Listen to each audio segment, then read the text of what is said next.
충청남도 아산시 온천역 유흥가.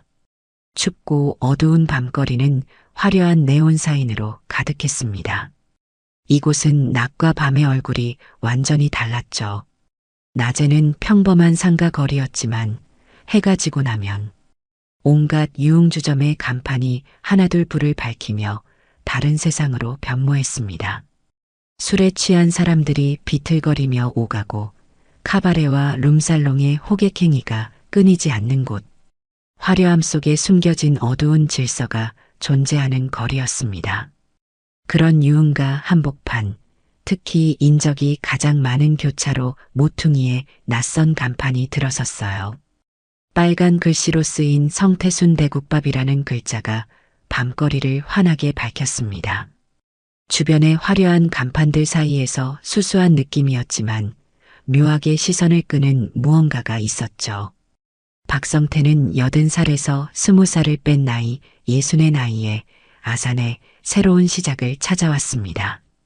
키 180cm의 건장한 체격에 군인 출신다운 반듯한 자세를 유지한 채 국밥을 끓이는 모습은 마치 오랫동안 이 일을 해왔던 사람처럼 자연스러웠습니다.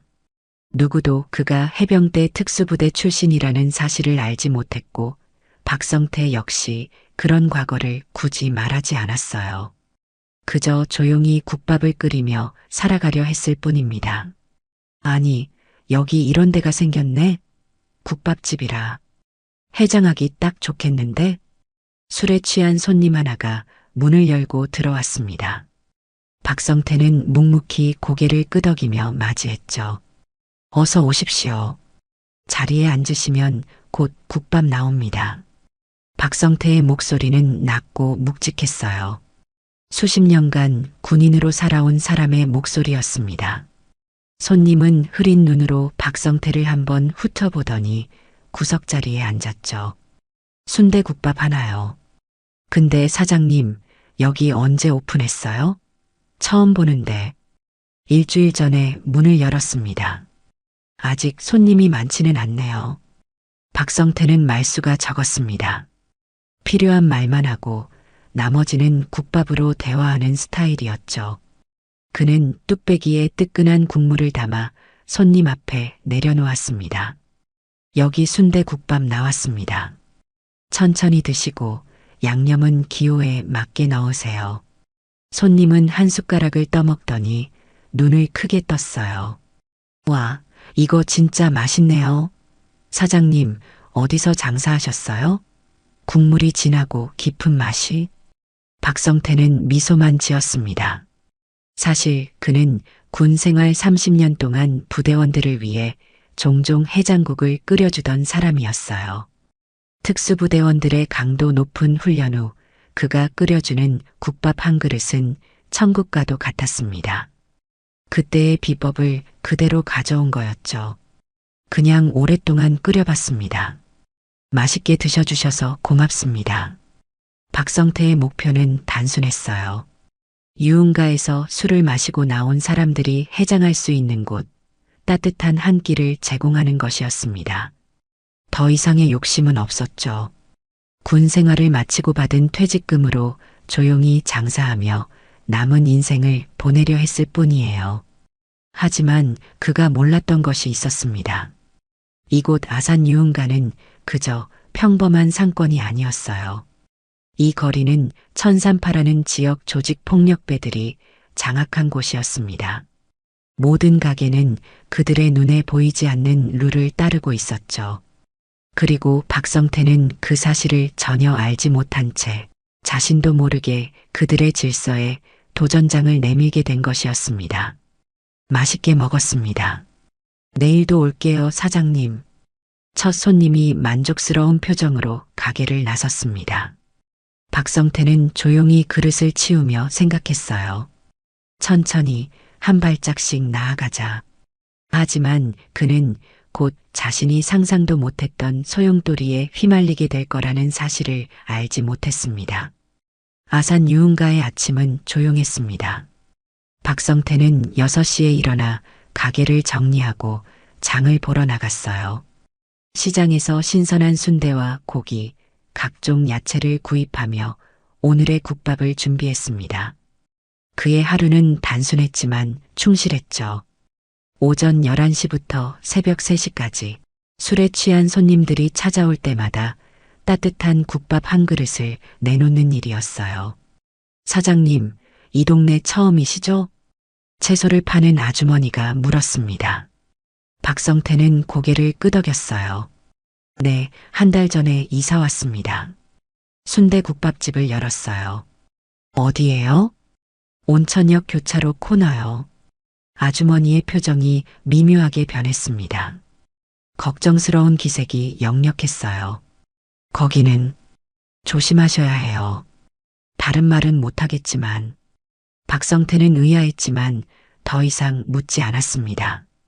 그는 묵묵히 장을 본 후 가게로 돌아왔죠. 국밥집을 열고 뚝배기에 국물을 끓이기 시작했습니다. 향긋한 고기 냄새와 깊은 육수 향이 가게 안을 가득 채웠어요. 첫 주는 조용했습니다. 하루에 손님 10명 정도, 적지만 장사를 시작하는 데는 나쁘지 않은 숫자였죠. 그러나 둘째 주부터 상황이 달라지기 시작했어요. 입소문을 타고 박성태의 국밥 맛이 알려지기 시작한 겁니다.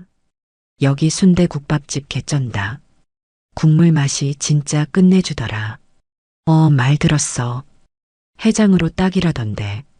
사장님, 국밥 리필 되나요? 손님들이 하나둘 늘어났습니다. 특히 새벽 1시에서 3시 사이 술집에서 나온 취객들이 몰려들기 시작했어요. 박성태의 국밥은 해장 음식으로 최고였으니까요. 특제 양념과 깊은 맛의 육수, 그리고 부드러운 순대의 조화는 취객들의 입맛을 사로잡았습니다. 그러나 손님이 늘어나면서 문제도 나타났어요. 어느 날 밤 옆 건물의 술집 주인이 찾아왔습니다. 사장님, 장사 잘 되시는 것 같아서 축하드립니다만 한 가지 말씀드릴 게 있어서요. 박성태는 국밥을 뜨면서 고개를 끄덕였습니다. 무슨 말씀이신지요? 이 동네는 특별한 규칙이 있어요. 새로 들어오는 가게는 허락을 받아야 하는데 술집 주인은 주변을 살피며 목소리를 낮췄습니다. 모든 가게가 보호비를 내고 있어요. 그게 이 동네의 불문율이죠. 박성태는 국자를 내려놓았습니다. 그의 눈빛이 잠시 날카로워졌어요. 보호비요? 누구에게 내는 겁니까? 천삼파라고. 이 동네를 관리하는 분들이에요. 매달 50만 원 정도 내면 가게를 평안하게 운영할 수 있죠. 술집 주인은 불편한 표정으로 말을 이었습니다. 곧 그분들이 찾아오실 거예요. 너무 대들지 마시고. 다들 그렇게 살아요. 경찰도 어쩔 수 없는 일이니까. 박성태는 잠시 말이 없었습니다. 30년 군 생활 동안 그는 불의를 참지 못하는 성격이었어요. 특히 약자를 괴롭히는 사람들을 보면 참지 못했죠. 그러나 지금은 이곳에서 조용히 살아가려 했습니다. 알겠습니다. 충고 감사합니다. 술집 주인은 안도의 한숨을 쉬며 가게를 나갔어요. 박성태는 다시 국밥을 끓이기 시작했지만 마음 한구석이 불편했습니다. 그는 이런 불합리한 세상을 보며 군인이 된 사람이었어요. 그리고 이제는 은퇴했지만 그의 정의감은 여전히 살아있었죠. 다음 날 가게는 더 붐볐습니다. 밤이 깊어갈수록 손님은 늘어났고 자정을 넘어가자 가게는 만석이 되었어요. 취객들은 박성태의 국밥을 먹으며 만족스러운 표정을 지었습니다. 사장님, 이 국밥 진짜 대박이에요. 어디서 배우셨어요? 이런 맛은 처음이에요. 박성태는 미소만 지었습니다. 그러나 그 미소는 오래가지 못했어요. 문이 요란하게 열리며 검은 가죽 재킷을 입은 남자들 6명이 들어왔습니다. 가게의 분위기가 순식간에 얼어붙었어요. 손님들은 고개를 숙이거나 시선을 피했습니다. 남자들 중 제일 앞에 선 사람이 가게를 둘러보더니 박성태를 향해 걸어왔어요.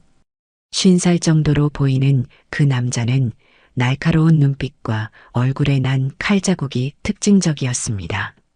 새로 오픈한 국밥집이네. 잘 되는 것 같아서 축하하러 왔어.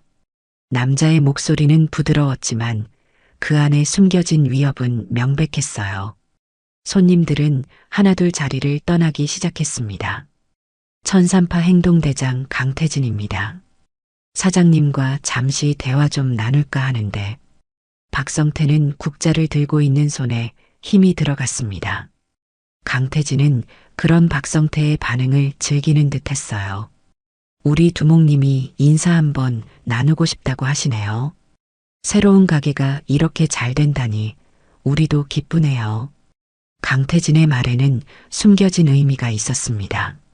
너의 성공이 우리 영역을 침범하고 있다라는 경고였죠. 박성태는 이제 알았습니다.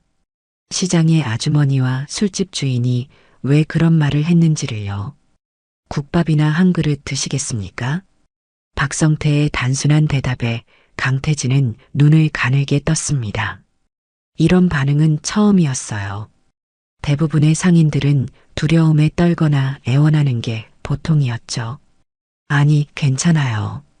다음에 올게요. 오늘은 그냥 인사만 하러 왔습니다.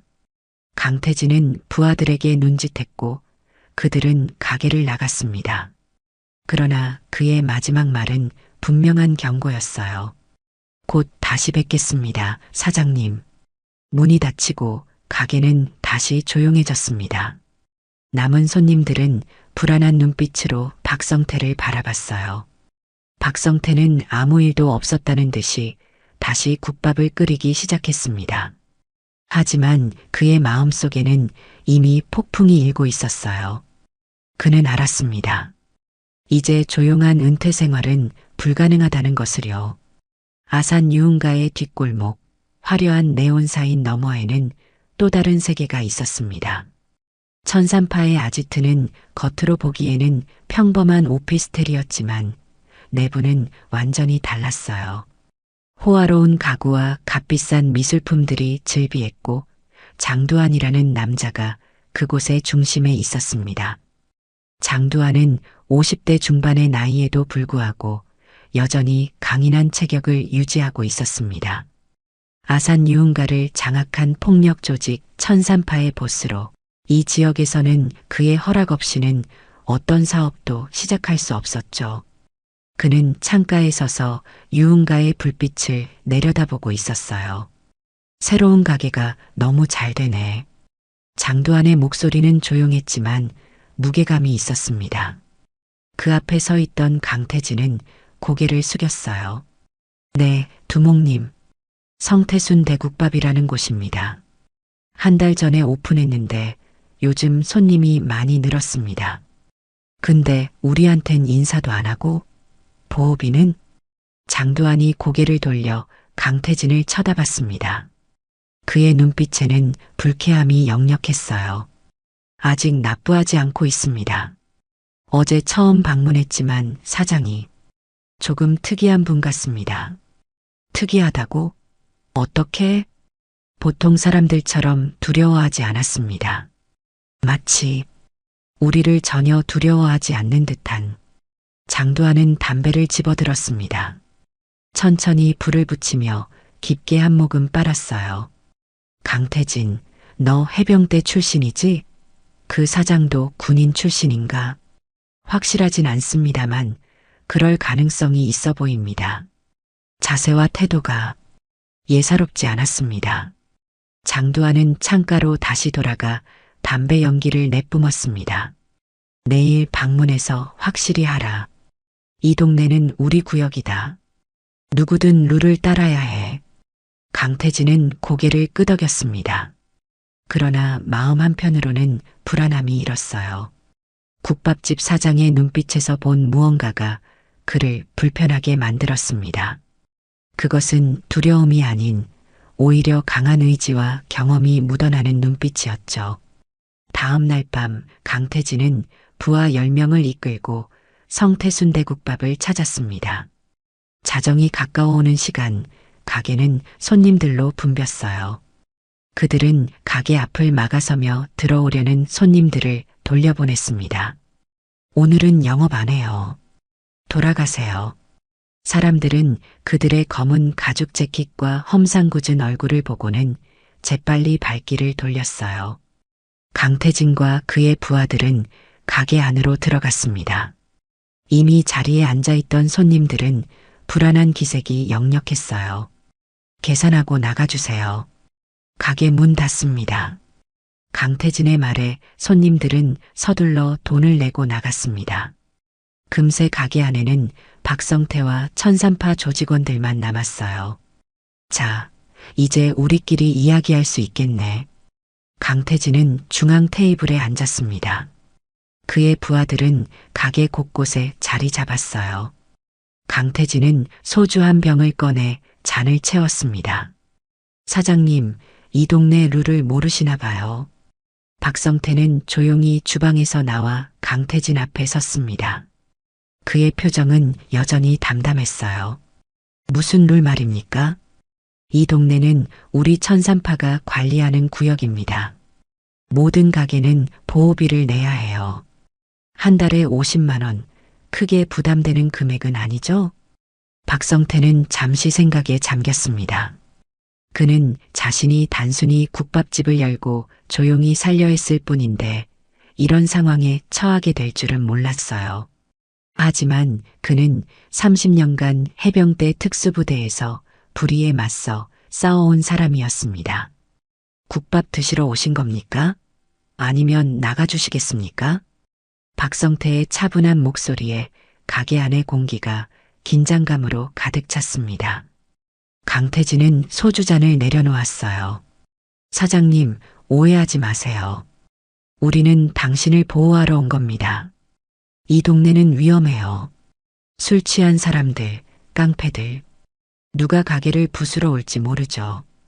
우린 그런 일이 없도록 지켜드리는 거예요. 제 가게는 제가 지킬 수 있습니다. 박성태의 단호한 대답에 강태진의 눈이 가늘어졌습니다. 그는 뭔가 이상함을 느꼈어요. 이 사장은 자신들을 전혀 두려워하지 않았습니다. 오히려 그의 눈빛에는 강한 자신감이 느껴졌죠. 이 남자 당황하지 않는다. 강태진은 마음속으로 생각했습니다. 두려워하지 않는다. 박성태는 묵묵히 서 있었습니다. 그의 자세는 평범해 보였지만 강태진의 눈에는 그것이 군인의 자세로 보였어요. 언제든 대응할 준비가 된 자세였죠. 이상하게도 강한 기운이 느껴진다. 강태진은 부하들에게 눈짓했습니다. 그들은 자리에서 일어났어요. 강태진도 천천히 몸을 일으켰습니다. 오늘은 여기까지 하죠. 사장님, 생각 좀 해보세요. 우리 두목님은 인내심이 많은 분이 아닙니다. 그들이 가게를 나서려는 순간 한 부하가 실수로 테이블을 건드렸습니다. 소주병이 넘어져 바닥에 떨어졌어요.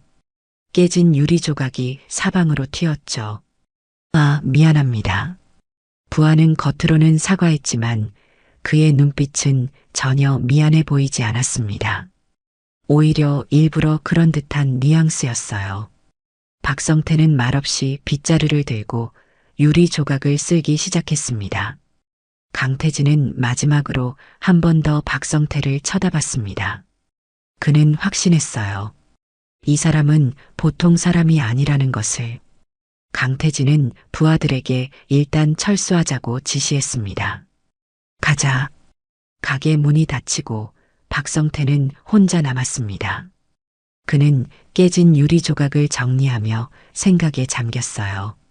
원래는 조용히 살고 싶었습니다. 하지만 이런 불의를 그냥 넘어갈 수는 없었죠. 그의 삶의 신조는 항상 정의로웠습니다. 약자를 지키고 불의에 맞서는 것이었어요. 아산 유흥가의 밤은 깊어갔습니다. 박성태는 가게 문을 닫고 주방을 정리했어요. 그러나 그는 알았습니다. 이것이 끝이 아니라는 것을요. 천산파는 다시 올 것이고 더 강한 압박을 가할 것이었습니다. 한편 강태진은 천산파 아지트로 돌아와 장두환에게 보고했어요. 두목님, 그 사장이 조금 특이합니다. 특이하다고? 뭐가? 보통 사람들처럼 겁을 먹지 않았습니다. 마치 우리를 전혀 두려워하지 않는 것 같았어요. 장두환의 표정이 어두워졌습니다. 해결하고 와라. 이 동네는 우리가 지배하는 곳이다. 누구든 룰을 따라야 해. 강태진은 고개를 끄덕였지만 마음속으로는 불안함이 커졌습니다. 그는 직감적으로 느꼈어요. 이 국밥집 사장은 보통 사람이 아니라는 것을요. 다음 날부터 천산파의 압박이 본격적으로 시작되었습니다. 강태진은 두목 장두환의 명령을 받아 이번에는 더 체계적으로 움직였어요. 아침 일찍부터 조직원 둘을 국밥집 앞에 배치했습니다. 그들은 가게 앞 도로를 점령하며 손님들이 들어오지 못하게 했죠. 여기 오늘 문 닫았어요. 다른 데 가세요. 사장님이 급한 일이 생겨서 영업 안 한대요. 지나가는 사람들은 의아한 표정으로 쳐다봤지만 조직원들의 험상궂은 얼굴을 보고는 더 이상 묻지 않고 발길을 돌렸어요. 박성태는 가게 안에서 이 모든 상황을 지켜보고 있었습니다. 그는 평소처럼 6시에 일어나 국밥 준비를 마쳤지만 손님이 한 명도 들어오지 않았어요. 점심시간이 되자 박성태는 가게 문을 열고 나갔습니다. 조직원들이 그를 노려봤지만 그는 아랑곳하지 않고 그들 앞에 섰어요. 제 가게 앞에서 비켜주십시오. 박성태의 목소리는 낮고 차분했습니다. 그러나 그 안에는 단단한 의지가 담겨 있었어요. 조직원들은 서로 눈길을 교환했습니다. 사장님, 우리가 여기 있는 이유 아시죠? 보호비만 내시면 이런 일 없을 텐데. 불법적인 돈은 내지 않겠습니다. 정당한 세금은 내고 있어요. 박성태의 단호한 대답에 조직원 하나가 앞으로 나섰습니다. 그는 키가 크고 팔에 문신이 가득했어요. 사장님, 우리 두목님이 인내심이 많지 않으십니다. 그냥 다른 가게들처럼 조용히 따르시는 게 좋을 거예요. 박성태는 미동도 하지 않고 그들을 바라봤습니다. 30년 해병대 생활 동안 그는 이보다 훨씬 위험한 상황들을 수없이 겪어왔어요. 북한 특수부대와의 대치, 해외 파병 중 적대 세력과의 교전. 그에게 이 정도 압박은 큰 위협이 되지 않았습니다. 내 가게 앞에서 비켜주십시오. 마지막으로 말합니다. 박성태의 눈빛이 달라졌습니다. 그것은 더 이상 순한 국밥집 사장의 눈빛이 아니었어요. 특수부대 출신 군인의 예리하고 냉철한 눈빛이었죠. 조직원들은 순간 본능적인 두려움을 느꼈습니다. 그들은 한 걸음 물러섰어요. 알았어요. 오늘은 물러가겠습니다. 하지만 이게 끝이 아니에요, 사장님. 그들이 물러나자 박성태는 가게로 돌아왔습니다. 그러나 그날 하루 종일 손님은 거의 없었어요. 저녁이 되자 옆 건물 술집 주인이 다시 찾아왔습니다. 사장님, 정말 괜찮으세요? 천산파와 싸우시면 안 됩니다. 그들은 이 동네에서 너무 강해요. 박성태는 국밥을 끓이며 담담하게 대답했습니다. 걱정해 주셔서 감사합니다만 저는 불합리한 건 용납 못합니다. 하지만 사장님, 그들은 다른 가게들에게도 압력을 넣고 있어요. 저 국밥집이 문제야라고 협박하면서요. 다들 사장님이 천산파에 굴복하길 바라고 있습니다. 박성태는 잠시 생각에 잠겼습니다. 그는 자신의 행동이 다른 상인들에게도 영향을 미치고 있다는 사실을 깨달았어요. 하지만 그는 원칙을 지키는 사람이었습니다. 내가 여기 장사를 한다고 했으면 끝까지 합니다. 불의에 굴복하는 순간 그들의 횡포는 더 심해질 겁니다. 술집 주인은 한숨을 쉬었습니다. 그는 박성태의 고집을 이해할 수 없었어요. 사장님, 다들 그렇게 삽니다. 여기선 다들 보호비를 내고 조용히 장사하는 게 최선이에요. 모두가 그렇게 산다고 해서 그게 옳은 건 아닙니다. 박성태의 단호한 대답에 술집 주인은 더 이상 말을 잇지 못했어요. 그는 고개를 저으며 가게를 나갔습니다. 다음 날 천산파의 압박은 더 심해졌어요. 이번에는 가게 앞뿐만 아니라 주변 골목까지 조직원들이 배치되었습니다. 그들은 지나가는 사람들에게 이 국밥집에 대한 나쁜 소문을 퍼뜨렸어요. 저 집 음식 먹고 식중독 걸렸대요. 위생 상태가 엉망이라던데. 그뿐만 아니라 밤이 되자 몇몇 조직원들이 술에 취한 척하며 가게에 들어와 행패를 부렸습니다. 그들은 일부러 술병을 던지고 테이블을 엎었어요. 박성태는 묵묵히 그것들을 정리했습니다. 그의 인내심은 놀라웠어요. 이틀, 3일. 상황은 계속되었습니다. 손님들은 점점 줄어들었고 가게의 매출도 급격히 감소했어요. 주변 상인들은 박성태를 피하기 시작했습니다. 그들은 천산파의 보복이 두려웠던 거죠. 일주일이 지났을 때 강태진이 다시 가게를 찾아왔습니다. 이번에는 혼자였어요. 그는 빈 가게를 둘러보더니 한쪽 테이블에 앉았습니다. 사장님, 순대국밥 한 그릇 주세요. 박성태는 묵묵히 국밥을 한 그릇 떠서 그의 앞에 내려놓았습니다. 강태진은 한 숟가락을 떠먹고는 감탄했어요. 정말 맛있네요. 이런 맛있는 국밥을 많은 사람들이 못 먹게 된 게 안타깝습니다. 무슨 말씀이신지요? 박성태는 평온한 목소리로 물었습니다. 사장님 보세요. 가게가 텅 비었어요. 앞으로도 계속 이럴 겁니다. 그냥 보호비 내시고 평화롭게 장사하시는 게 어떨까요? 박성태는 잠시 침묵했습니다. 그는 창밖을 바라봤어요. 예전에는 손님들로 북적이던 거리가 이제는 조용했습니다. 그러나 그의 결심은 변하지 않았어요. 저는 군인 출신입니다. 30년 동안 이 나라의 평화를 지키기 위해 싸웠어요. 제가 보호한 건 약자들이었죠. 이제 와서 불의에 굴복할 수는 없습니다. 강태진의 표정이 미묘하게 변했습니다. 그도 해병대 출신이었어요. 박성태의 말에 어떤 공감대가 형성되는 것을 느꼈습니다. 사장님, 개인적으로는 존경합니다. 하지만 이건 비즈니스예요. 두목님은 이런 상황을 용납하지 않으실 겁니다. 그럼 어떻게 되는 거죠? 그럼 직접 처리하는 수밖에 없겠군요. 강태진은 국밥을 다 먹고 일어났습니다. 그는 돈을 놓고 가게를 나가려다 문 앞에서 잠시 멈췄어요. 맛있는 국밥 감사합니다. 사장님, 조심하세요. 그날 밤 박성태는 가게 문을 닫고 깊은 생각에 잠겼습니다. 그는 지금까지의 인생을 되돌아봤어요. 해병대에 입대했던 21살 때부터 특수부대에서 활약했던 시간들, 그리고 60의 나이에 은퇴하여 조용히 국밥집을 열기로 했던 결정까지 그는 항상 자신의 신념대로 살아왔습니다. 불의에 맞서 싸우는 것, 그것이 내 삶의 방식이었지. 박성태는 중얼거렸습니다. 그는 알았어요. 내일이면 더 큰 시련이 올 것이라는 것을요.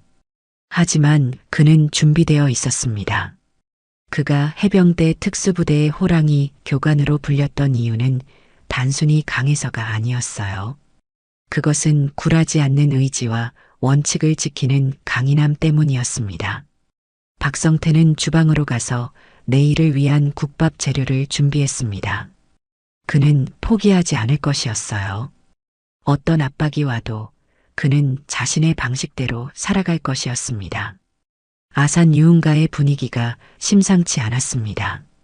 새벽 2시 술집들이 문을 닫기 시작하는 시간이었지만 평소와는 다른 긴장감이 거리에 감돌았어요. 검은 승용차 세대가 성태순 대국밥 앞에 나란히 멈춰섰고 차에서 내린 15명의 남자들은 모두 검은색 가죽 재킷을 입고 있었습니다. 그들 중 선두에 선 사람은 강태진이었어요.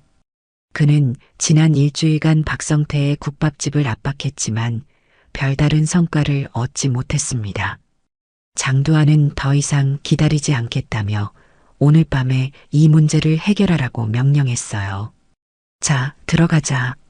강태진의 목소리에는 확신이 없었습니다.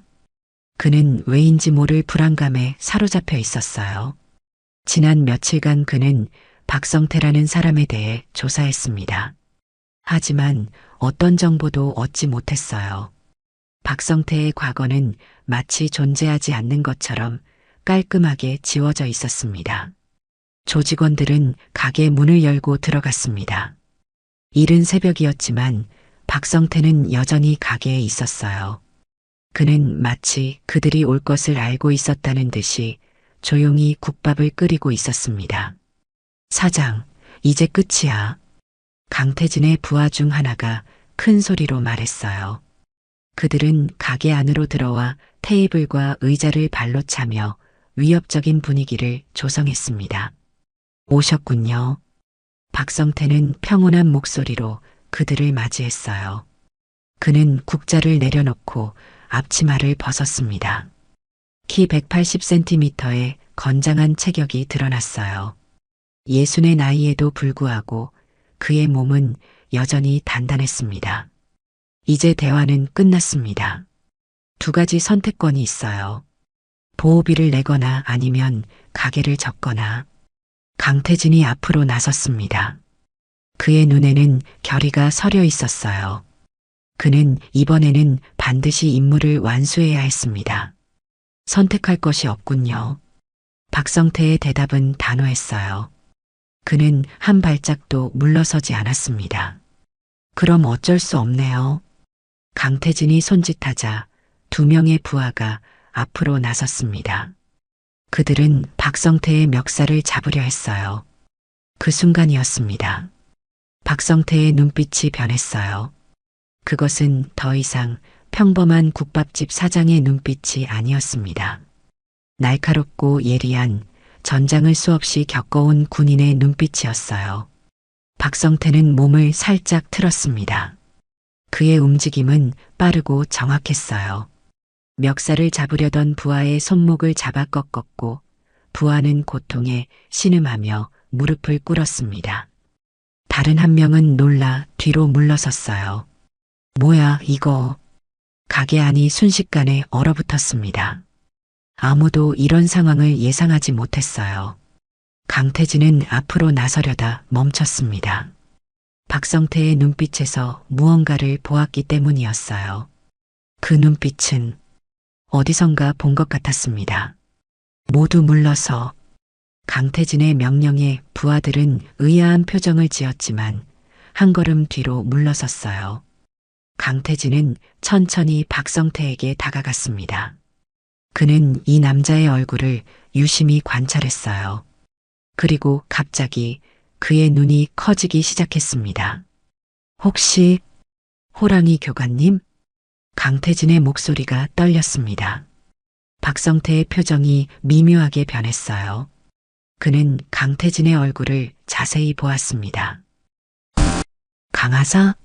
순간 가게 안의 시간이 멈춘 것 같았습니다. 두 사람의 눈빛 속에는 과거의 기억이 스쳐 지나갔어요. 교관님? 강태진의 손이 떨렸습니다.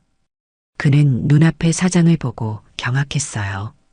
20년 전 그가 해병대 수색대에 들어갔을 때 호랑이 교관으로 불렸던 전설적인 상사님을 다시 만난 것이었습니다. 이게 말이 돼? 강태진은 충격에 빠졌습니다. 그의 해병대 시절 가장 두려운 존재가 바로 이 사람이었어요. 박성태는 당시 해병대 특수부대의 교관으로 엄격하고 강인한 훈련으로 유명했습니다. 그는 전설이었어요. 강하사, 지금 뭐 하는 짓인가?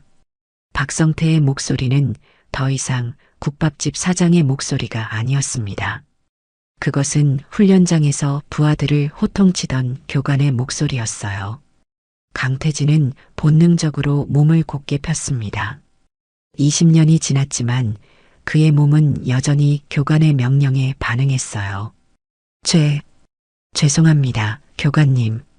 가게 안의 다른 조직원들은 상황을 이해하지 못하고 어리둥절했습니다. 그들이 아는 한 강태진은 두려움을 모르는 행동대장이었어요. 그런 그가 지금 이 노인 앞에서 고개를 숙이고 있었습니다. 행동대장님, 무슨 일입니까? 한 부하가 의아한 표정으로 물었어요. 닥쳐. 강태진의 외침에 모두가 놀랐습니다. 그는 천천히 뒤돌아보며 부하들을 향해 말했어요. 이분은 건드리면 안 됩니다. 네. 하지만 두목님이 내가 책임질 테니 모두 물러나. 강태진의 단호한 명령에 부하들은 서로를 쳐다보며 당황했습니다. 그들은 이런 상황을 처음 겪었어요. 강태진은 다시 박성태를 향해 고개를 숙였습니다. 사장님, 죄송합니다. 우리가 잘못했습니다. 박성태는 강태진을 오랫동안 쳐다봤습니다. 그의 눈에는 복잡한 감정이 서려 있었어요. 강하사, 지금 뭐 하는 짓인지 알고 있나? 네, 교관님. 해병대 정신은 어디 갔지? 강태진은 고개를 숙인 채 대답하지 못했습니다. 그는 부끄러움과 후회로 가득 찼어요. 한때 그는 자랑스러운 해병이었습니다. 조국을 위해 목숨을 바칠 각오가 되어 있었어요. 그러나 제대 후 사회에 적응하지 못하고 방황하다가 천산파에 들어가게 되었습니다. 교관님, 저는 길을 잃었습니다. 박성태는 잠시 침묵했습니다. 그의 눈에는 실망과 동시에 이해의 감정이 서려 있었어요. 모두 나가게. 박성태의 명령에 강태진은 부하들에게 손짓했습니다. 그들은 여전히 상황을 이해하지 못한 채 가게를 나갔어요. 강태진만이 남아 박성태와 마주섰습니다. 교관님, 아니 사장님, 정말 죄송합니다.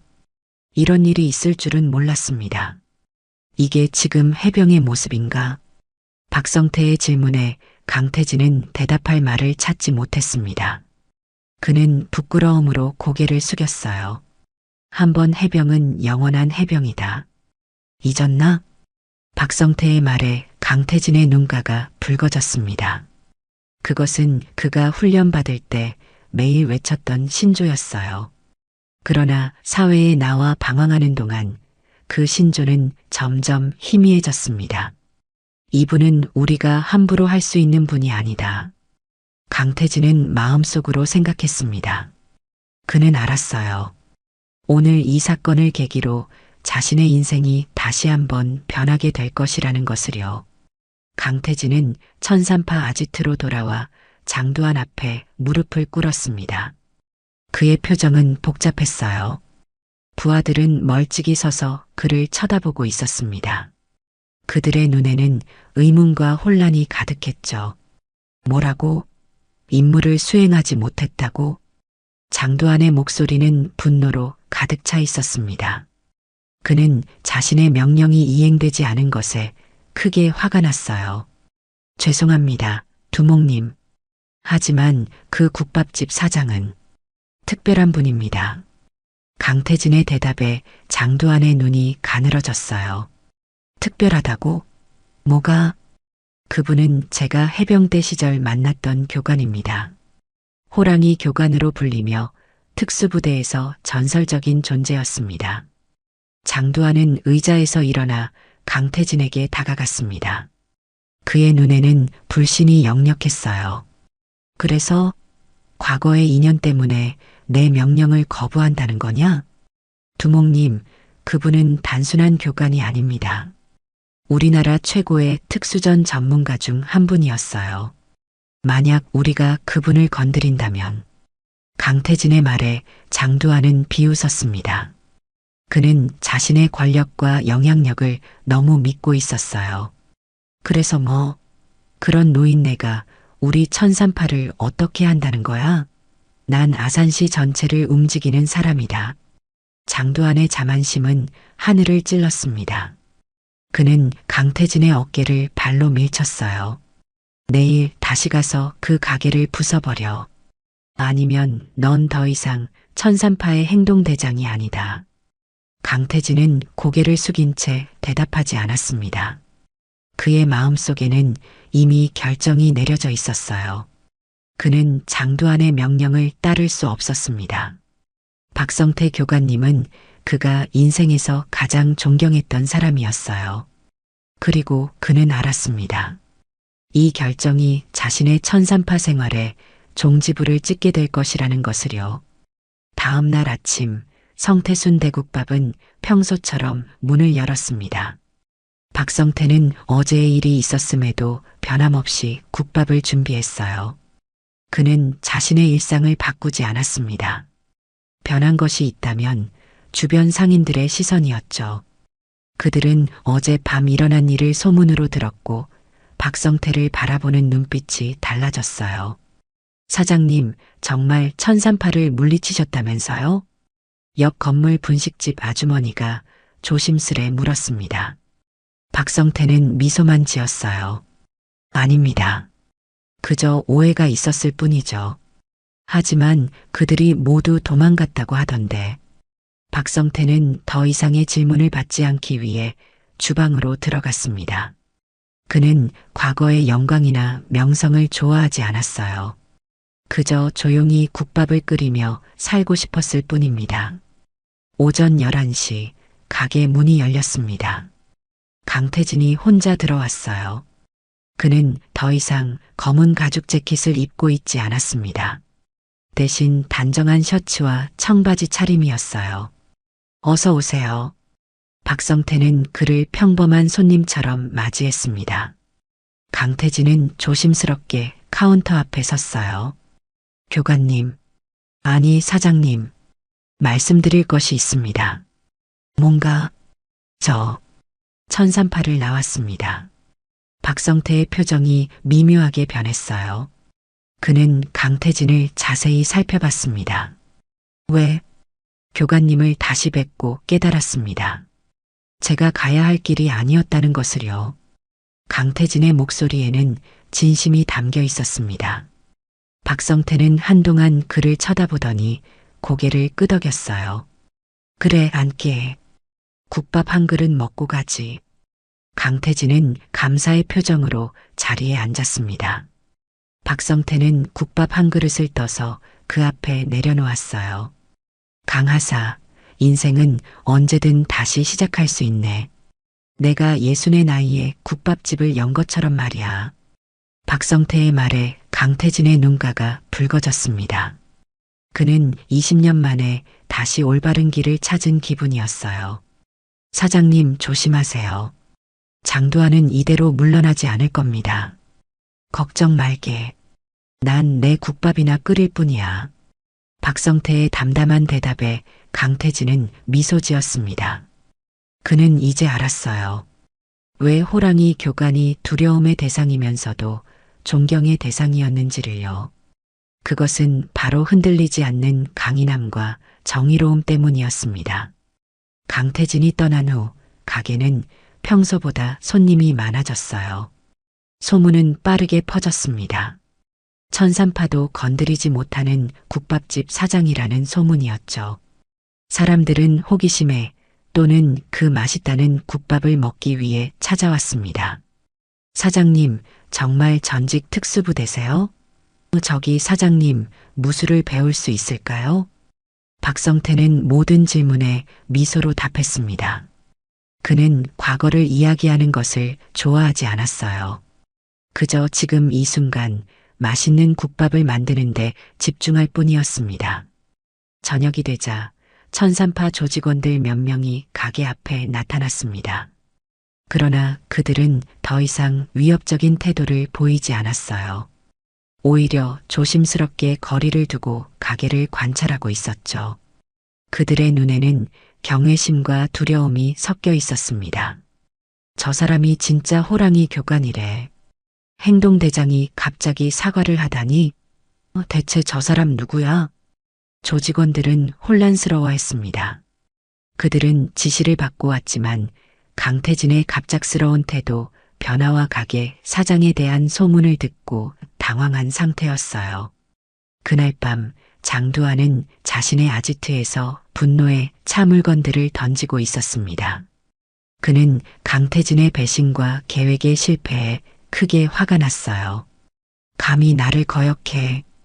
그는 휴대폰을 집어들고 다른 부하에게 전화를 걸었습니다. 내일 직접 가서 그 국밥집을 부숴버려. 이건 내 명령이다. 그러나 장두환은 알지 못했습니다.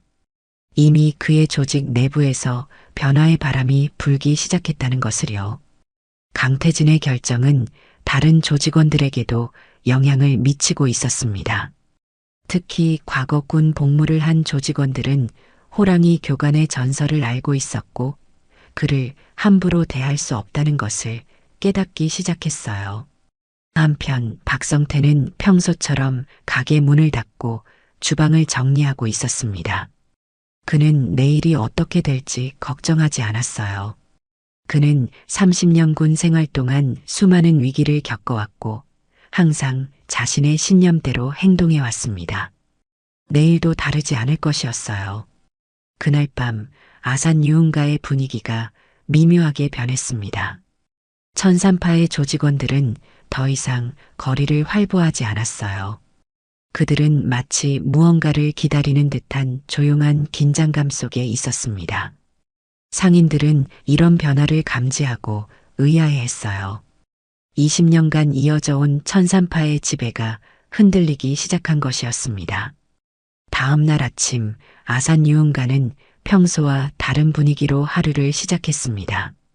어젯밤의 소문은 이미 상인들 사이에서 빠르게 퍼져 있었고 모두가 어떤 일이 벌어질지 긴장하고 있었어요. 성태순 대국밥 앞에는 이른 시간부터 사람들이 모여들기 시작했습니다. 그들은 호기심 어린 눈으로 가게를 바라봤죠. 정말 천산파와 싸웠다면서? 사장님이 전설의 특수부대 교관이래. 장두환이 오늘 직접 온대. 사람들의 수군거림 속에 박성태는 평소와 같이 6시에 일어나 가게를 열었습니다. 그는 마치 아무 일도 없었다는 듯이 국밥 준비를 시작했어요. 육수를 끓이고 순대를 손질하고 양념을 준비하는 그의 모습은 평화로웠습니다. 오전 11시 첫 손님이 들어왔어요. 그러나 평소와 달리 손님은 국밥을 먹으러 온 것이 아니었습니다. 그는 주변 슈퍼마켓 주인이었어요. 사장님, 괜찮으세요? 오늘 장두환이 직접 온다는 소문이 있습니다. 박성태는 고개를 끄덕였습니다. 괜찮습니다. 신경 쓰지 마세요.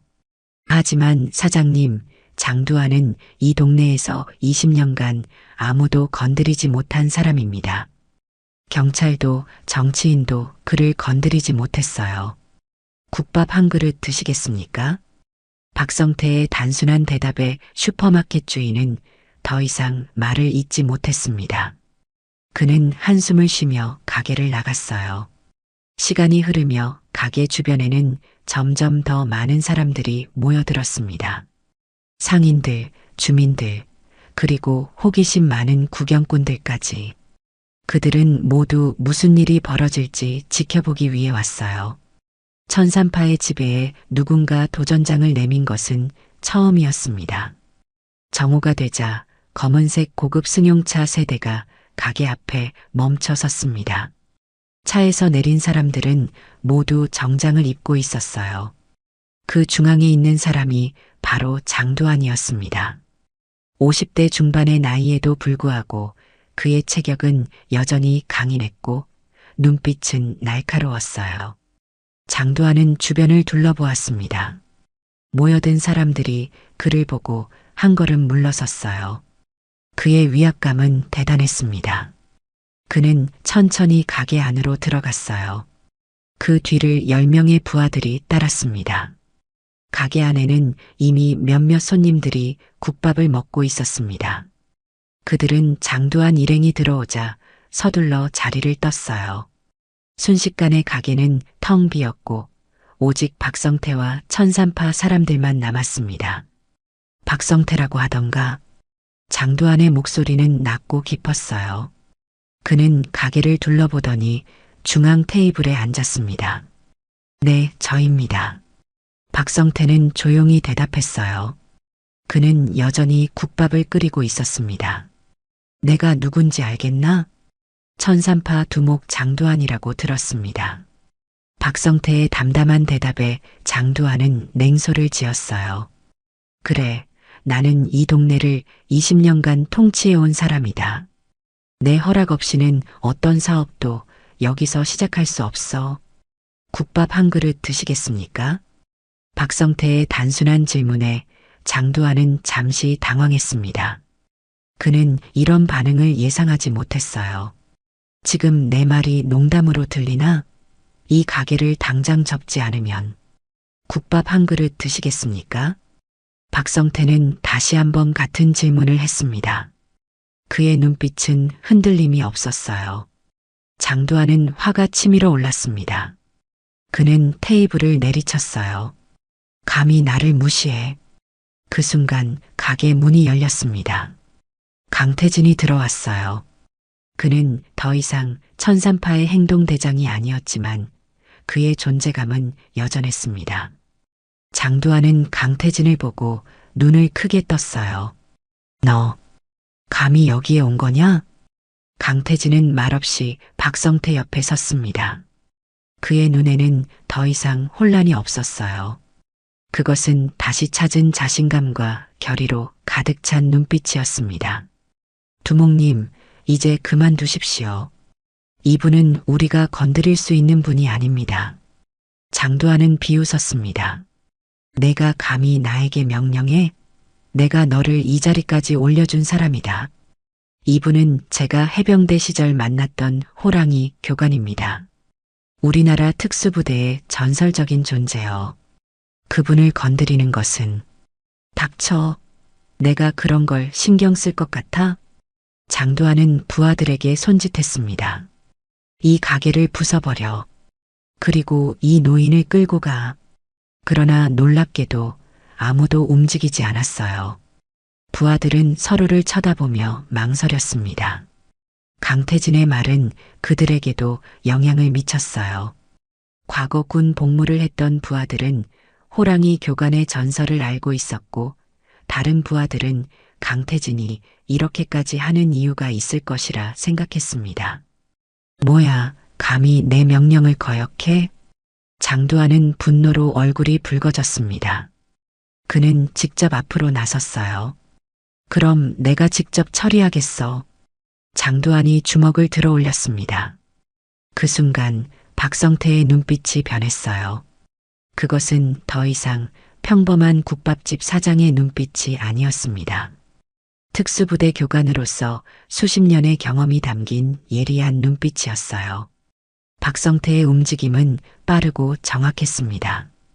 그는 장두한의 주먹을 간단히 피하고 그의 손목을 잡아 꺾었어요. 장두한은 고통에 신음하며 무릎을 꿇었습니다. 이런. 순간 가게 안은 완전히 정적에 빠졌습니다. 아무도 이런 상황을 예상하지 못했어요. 장두한은 20년간 아산 유흥가의 절대적인 지배자였습니다. 그런 그가 지금 한 노인 앞에서 무릎을 꿇고 있었어요. 들어보게, 장두한 씨. 박성태의 목소리는 차분했지만 단호했습니다. 난 그저 조용히 국밥이나 끓이며 살고 싶을 뿐이야.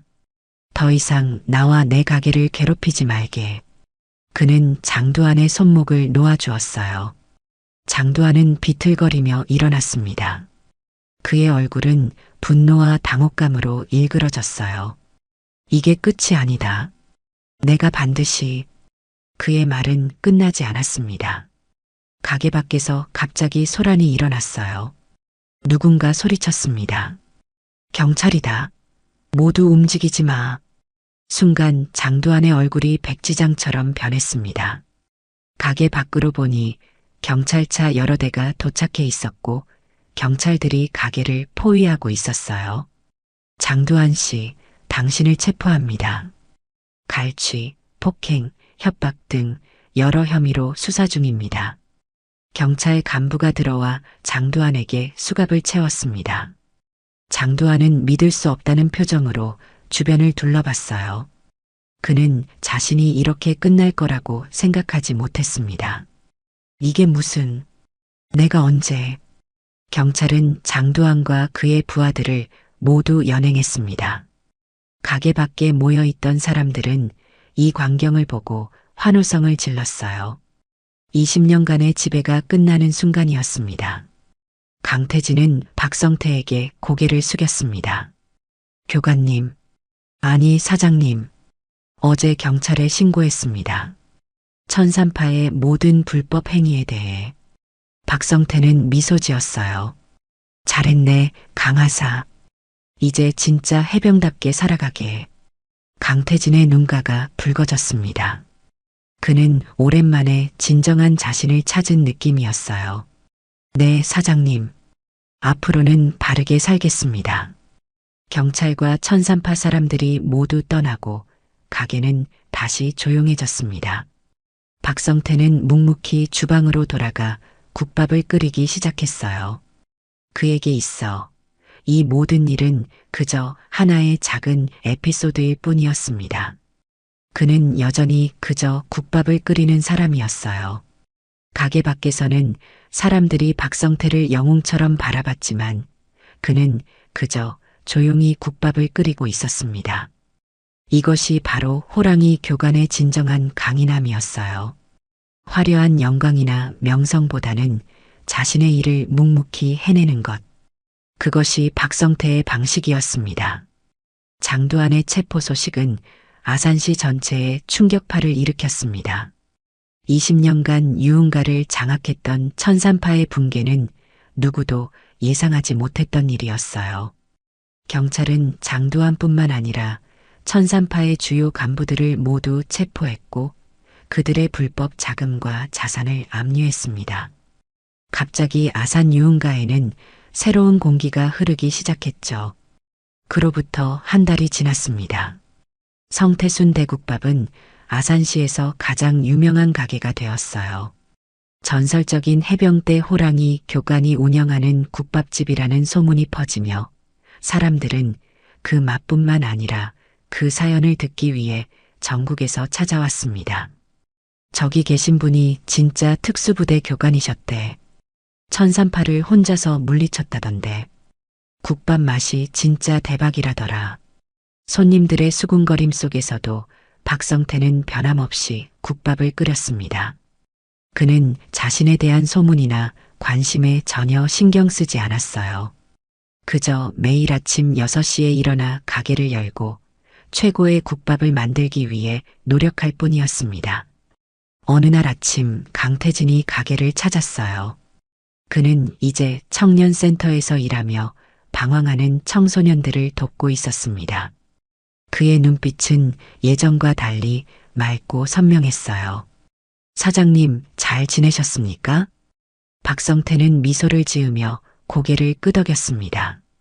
그래, 강하사. 너도 건강해 보이는군. 네, 덕분에 새로운 삶을 살고 있습니다. 센터에서 아이들을 가르치고 있어요. 해병대에서 배운 정신력과 규율을 알려주고 있죠. 박성태는 국밥 한 그릇을 떠서 강태진 앞에 내려놓았습니다. 잘하고 있네. 한번 해병은 영원한 해병이야. 강태진은 감사의 표정으로 국밥을 받았어요. 그는 한 숟가락을 먹고 미소 지었습니다. 사장님, 아산시가 완전히 달라졌어요. 천산파가 사라지고 난 뒤 상인들이 더 이상 보호비를 내지 않아도 되니 모두 활기를 되찾았습니다. 박성태는 고개를 끄덕였어요. 그 역시 변화를 느끼고 있었습니다. 과거에는 긴장감이 감돌던 유흥가가 이제는 평화로워졌어요. 가게들은 더 늦게까지 영업했고 사람들의 표정도 밝아졌습니다. 아산 유흥가에서 조폭의 영향력이 사라졌어요. 모두 사장님 덕분입니다. 강태진의 말에 박성태는 손사래를 쳤습니다. 내 덕이 아니야. 그저 각자가 옳은 일을 했을 뿐이지. 그러나 사실 박성태의 영향력은 컸습니다. 그의 용기와 단호함이 아산시 전체에 변화의 바람을 일으킨 것이었어요. 장두환의 체포 이후 다른 지역의 조직 폭력배들도 아산시를 건드리지 않게 되었습니다. 호랑이 교관의 전설이 너무 강력했기 때문이었죠. 그날 오후 국밥집은 손님들로 가득 찼어요. 평일 오후임에도 불구하고 사람들은 줄을 서서 기다렸습니다. 박성태의 국밥은 이제 아산시를 넘어 전국적으로 유명해지기 시작했어요. 사장님, 인터뷰 좀 해주시면 안 될까요? 한방송국 PD가 카메라를 들고 찾아왔습니다. 박성태는 고개를 저었어요. 죄송합니다만 저는 그냥 국밥이나 끓이고 싶습니다. 그는 화려한 스포트라이트를 원하지 않았습니다. 그저 조용히 자신의 일을 하며 살고 싶었을 뿐이었어요. 하지만 사람들의 관심은 쉽게 사그라들지 않았습니다. 저녁이 되자 한 노인이 가게를 찾았어요. 그는 70대로 보였고 군인 출신임을 짐작게 하는 단정한 자세를 유지하고 있었습니다. 오랜만이군, 성태. 그 목소리에 박성태는 고개를 들었습니다. 순간 그의 눈이 커졌어요. 중령님? 노인은 미소를 지었습니다. 그는 박성태의 옛 상관이었어요. 해병대 특수부대에서 함께 복무했던 사람이었죠. 내 소문을 듣고 왔다. 호랑이 교관이 아산에서 새로운 전설을 만들고 있다고. 박성태는 쑥스러운 듯 웃었습니다. 그는 국밥 한 그릇을 떠서 옛 상관 앞에 내려놓았어요.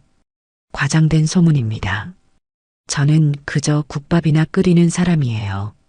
겸손하기는. 넌 항상 그랬지. 하지만 너의 행동이 많은 사람들에게 용기를 주고 있다는 걸 알아야 해. 노인은 국밥을 한 숟가락 떠먹었습니다. 그의 눈이 반짝였어요. 역시 맛있군. 내가 부대에서 끓여주던 해장국 맛 그대로야. 두 사람은 오랜만에 만난 전우로서 이야기를 나누기 시작했습니다. 옛 추억, 동료들의 소식, 그리고 현재의 생활까지. 시간은 빠르게 흘렀고 가게의 손님들은 하나둘 줄어들었어요. 밤이 깊어갈 무렵 마지막 손님이 떠나고 박성태와 옛 상관만이 남았습니다. 노인은 깊은 한숨을 내쉬었어요. 성태야, 넌 항상 원칙을 지키는 사람이었어. 그게 내가 호랑이 교관으로 존경받았던 이유였지. 과찬이십니다, 중령님. 아니야. 내가 아산에서 한 일은 단순히 한 가게를 지킨 것이 아니라 이 도시 전체에 정의를 가져다 준 거야. 박성태는 조용히 테이블을 닦으며 말했습니다. 저는 그저 제 가게에서 국밥을 팔고 싶었을 뿐입니다. 하지만 불의를 보면 참지 못하는 성격이라. 그게 바로 내가 특수부대의 전설이 된 이유지. 그리고 이제는 아산의 전설이 되었고. 노인은 일어나 자리를 정리했습니다. 그는 박성태의 어깨를 두드렸어요. 자랑스럽다, 성태야. 너 같은 사람이 우리 해병대에 있어서 자랑스러워.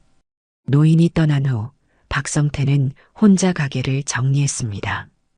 그는 창밖을 바라봤어요. 아산 유흥가의 밤거리는 이제 더 밝고 안전해 보였습니다.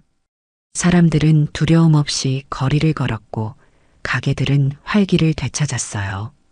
다음 날 아침 박성태는 평소처럼 6시에 일어나 가게를 열었습니다. 그는 주방에서 국밥을 준비하기 시작했어요.